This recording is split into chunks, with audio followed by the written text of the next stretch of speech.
يجردونهم من طفولتهم ليضعوهم في خطوط النار وعلى جبهات القتال. هكذا تنتهك ميليشيات الحوثي براءة الطفولة في اليمن وتسلبها كل حقوقها.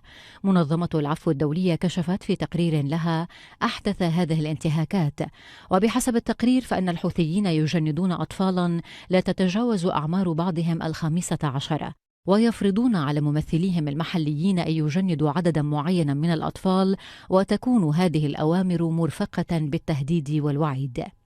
وقد أكدت بعض العائلات أن الضواحي في صنعاء شهدت زيادة في أعداد الأطفال المجندين بسبب انقطاعهم عن الدراسة كنتيجة لإضراب المدرسين عن العمل وللأزمة الاقتصادية التي تشهدها البلاد.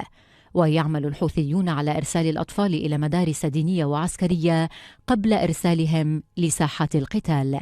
ونقلت المنظمة أن الأطفال يتم تدريبهم على إطلاق النار من بنادق الكلاشينكوف والمسدسات وارتداء الملابس العسكرية.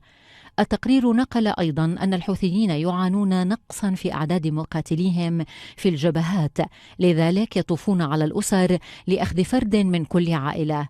وفي حال مقتل أحدهم فإن جماعة عبد الملك الحوثي تمنح العائلة راتبا شهريا لضمان صمتها. وتخشى هذه العائلات أن يطال الانتقام أطفالها الذين جندهم الحوثيون إن تحدثت علانية عن عمليات التجنيد هذه.